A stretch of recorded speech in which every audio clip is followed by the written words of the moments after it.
Big shout out to Splash Mag. This is Diplo. We're here representing Berlin area, Germany, Splash Mag. It's going to be crazy tonight. Yellow Wolf's here, Currency, Public Enemy, the whole range. It's going to be amazing. I'm happy. Are you happy? Are you happy? I'm really happy. Thank you for letting me come and interview with you guys. Here's a rough jam for your phonograph needle. Final check. Splash Mag. First day, and we got Diplo right here for our vinyl check. Hello, how you doing? First day? Yeah, it's the first day of the festival. You know, I've been to this festival site before. For Melt Festival, 2 right? years ago, and the whole festival, like that stage I played on, like washed away into the sea. Is there a sea near here? Whatever that is, a lake or something. It was terrible. So, but it's funny because Melt is more like an electronic rock festival, right? And Splash is the hip hop festival, yeah. And you've been playing both. Yeah, you know what? If you had booked me for a festival 5 years ago, I would belong in a hip hop festival, to be honest. 'Cause I was a hip hop DJ. I was making hip hop stuff. And yes. Hip hop, you know, hip hop came from a lot of sources, but it now hip hop is everything. It influences all kinds of music, from rock to dance music to everything. So now my hands are in everything. But I mean, as a hip hop producer, I can make everything from house to dubstep. It's all hip hop to me. Like when I approach a house record or something, I approach it like a hip hop record. Okay. I use loads of samples. I mainly sample still, and I learned how to engineer my music from listening to people like Premier and Jay Dilla. That's how I hear a sound, you know. So. Okay, so let's see how it looks like. We start with the vinyl check. We start with this thing. The Antwort. Do you understand that? Yes. It's close to German. Yeah. So it's the answer in German. Exactly, the answer. Yes. I produced a song on this album. Yeah. Evil Boy. So how did you get in contact with those guys? Oh, how did you find them? Was it MySpace or was it Facebook? Yolandi, actually, I think she posted on the Mad Decent site once. Okay. I don't know if that was a connection, but I just met them again via being friendly with some people in South Africa I DJ'd with, and then we hung out in New York, and they were really cool. They liked my style, so we did a song, and I went and did the video with them in South Africa. And I just talked to Ninja a couple of days ago because they're using that song in my favorite TV show, Breaking Bad, the best TV show. Yes, absolutely. So yes. They're using Evil Boy in the first season, the new season. So it's exciting. So, did you, or at what point did you start to realize how big this thing will get? Because it started very. For me, I never really cared about that. I just loved that it was obnoxious and crazy. You know. Okay. Like, for me, this is what I come from too. It's like hip hop gone totally the wrong direction. You know, and like this is what that is. It's like when I went to South Africa to do the video, the promoters were joking that the biggest rap group from South Africa was white, that exported, and the biggest rock group was the Blackjacks, who were like black kids from Johannesburg. So it's just weird. It's a country full of paradoxes and weird things. So, and I love South Africa. It's bizarre. It reminds me of, like, I was born in Mississippi and I grew up a bit in the South, and when I go to South Africa, it reminds me of like New Orleans or something like that. Okay. So you just mentioned that you have to talk about this record again. Why? This record. This is one of my favorite records of all time. You know what? This is also made all with samples too, I think. Really? Yeah. If you hear the voices and stuff. I study the production on this record. I just love it. I love what it represents, and I love the attitude and the artwork. And I take a cue from the kind of videos like this, like when we do Major Lazo, or even what Evil Boy is. I like making a video that's just shocking, you know, and obnoxious and you know, becomes a classic because of the controversy. So have you analyzed this record so good that you could reprogram the song? No, it's impossible. What he did is just crazy. Like, I mean, even nowadays I have Melodyne, and you can do production with vocals and layers, but the stuff he did on his production in general is always forward thinking. To think he did that stuff without the sequencers and the DAWs we have is amazing. And I love it. I love what he does. You know this thing? Yeah, this is funny. Like, the same year I produced The Antwort, I also produced Snoop Dogg, Robin, Tiesto, and a band called Rollo Tomassi. It was like a punk rock band from England. So, I mean, I thought it was a joke really to do some record with Tiesto, but it became a really huge record. Yes. And I still don't even understand why. It was the #1 record in South Africa, actually, the Busta Rhymes record. Okay. So it's probably the biggest record I've produced, bigger than Paper Planes and bigger than, you know, even that Look at Me Now with Chris Brown. This is like probably bigger worldwide, which is really funny. All right, this is rare. Is this the colored vinyl? It's Serato record? No, it's black. Yeah. This was the very first Serato Control record. It was a pink record. And this is one of my first signings to Mad Decent, Black Star, and we did a record together to combine like what I do and what he does. And he's my favorite. Still today, he's like sort of the prince, but he's uncontrolled and he's crazy, and it's impossible to like get anything out of him. But okay. his voice and his voice and his songwriting is amazing. And I love I love Black Star. Okay, next one. Okay, it's something else. Plugged out. I don't know what this is. The other side may help you. Oh, Soulja Slim. Yes. I love Soulja Slim. One of my favorite songs of all time is by Soulja Slim. It's called "You Don't Want to Go to War," and it's with the Rebirth Brass Band. And it's a New Orleans record. It's the first kind of rap records meets, you know, New Orleans jazz. And if you ask anybody from New Orleans, Lil Wayne or any of the rappers, this is like the main guy who's influenced all of them. Really? Yeah, he's a really important figure. He combined like city stuff with like New Orleans sound with bounce music.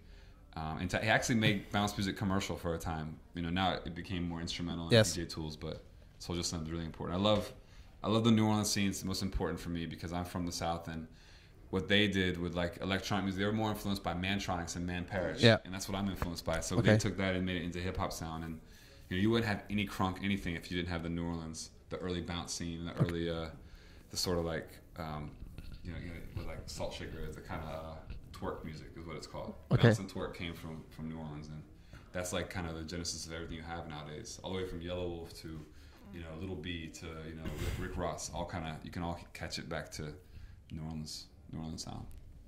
Next one. See, this is like a hip hop record. So if I play, this came out 7 years ago, 2004. So if I put this out, if I came here and played, you know, 7 years ago, this would be more of a hip hop record. I made this all with Cool Edit Pro, and this has got the cool artwork inside. Just have a look. Yeah, look at that.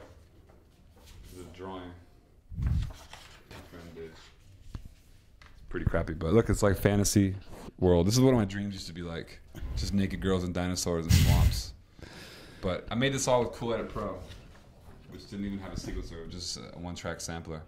And I made this all with the records I found in Florida. And that's my uncle's house. Really? That's me. He lives like in the swampy area Great. near Orlando. So, with what are you producing nowadays? I have another record, another solo album that's nearly ready to come out. It's similar to this, it's really trippy and weird, but I mean, most importantly is to finish wrapping up this Major Lazer record, which is due right now, you know? And we have to mix, master, put our singles out. So that's most important, and then I'll go back to finishing my new Diplo record. Okay. So like next year I'll have a new one, which will be really cool. Let's talk about this guy. I love Lil B. You have already listened to his new No, LP? No, you haven't? I've not listened to I'm Gay yet. But I actually downloaded a song today. But I haven't had time. It just came out a week ago. Yes. But he's a really good friend of mine, and we met him a while back when he wasn't even that popular. It's amazing how big he got in America. Yeah. And I like what he represents. He represents like total freedom for a lot of kids because he just does whatever he wants, invents whatever he wants.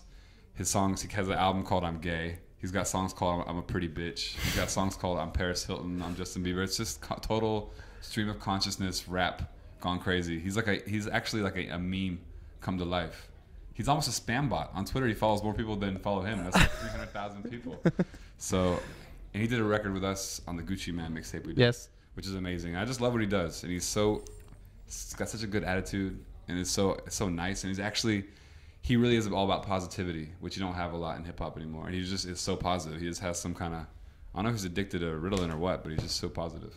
So how is he as a real person, if you know him? He's actually as strange and okay. So is and music weird as you can think. Okay, He's okay. He's very, you know, it's weird. He cares about strange things, but he's amazing as a person. He's like you know, if he's a friend of yours, he'll ride for you, you know, and he shows respect to all the people that worked with him. And I've never met somebody that's that positive. Seriously.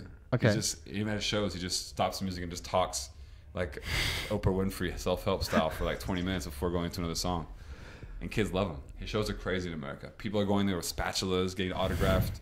And after a show, he might have 400 people at his show. And after the show, he'll meet every person. He'll stay for another hour and a half to talk to everybody there until everybody leaves. Okay, great. That's crazy. So the fans love him. They do love him, but he loves everybody back. You know this guy, I think. I love Dizzy Rascal. I don't know this record that much, but I think this has been it's got the bigger ones probably on it. Yes, I think the last record he did was the biggest he did before with Yeah, it David seems Guetta like and every stuff. record keeps getting bigger. I do like I Love You, which is a very important record for UK hip hop. Oh, you know what, Pussy Hole? No, I got in a fight with him actually over that. A real physical fight. I don't want to get into that, but he had me in a headlock, and we almost had it was like really bad. It was a fight. But Okay. we're friends now. I'm friends with DJ Semtex. It's all good. It's all love. Okay. UK rap. You know this one. Oh, this is the oh, I never saw the back of it. This is the third MIA record. I only produced three songs on this. Tell Me Why.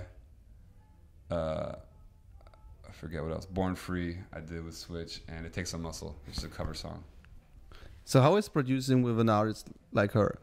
It's cool. It's, you know, every record was different. The first record was really, really organic. The second one was like me and Switch did everything. You know, we took it from the beginning to end. This one was like disjointed and crazy, and we never really finished it. It was always kind of works in progresses, and the attitude wasn't really there anymore for this one. The first two were like the hunger was there. You know, it's almost like Dizzy Rascal. You know, except he had more pop leaning towards the end. But she's still one of the most important artists. You know, I was working with Nas a week ago. We did a day in the studio. And he brought her up, and he's such a diehard fan of hers, which is cool. Because I had like her plaque in my studio, and I had like Asante Gold and the T.I. plaque, and the only one he cared about was MIA. So, yeah. But this is cool. I don't really know this record that much. I never listened to it all the way through. But go buy the second one. It's really good. One more. We could do all of them. Come on. There's only 3 more left. One more. I think 3 more left. Yeah, 3 more. You don't like Dizzy Rascal, but let's go finish these. We have to talk about this later on when the camera's off. We're gonna talk about that one. Come on.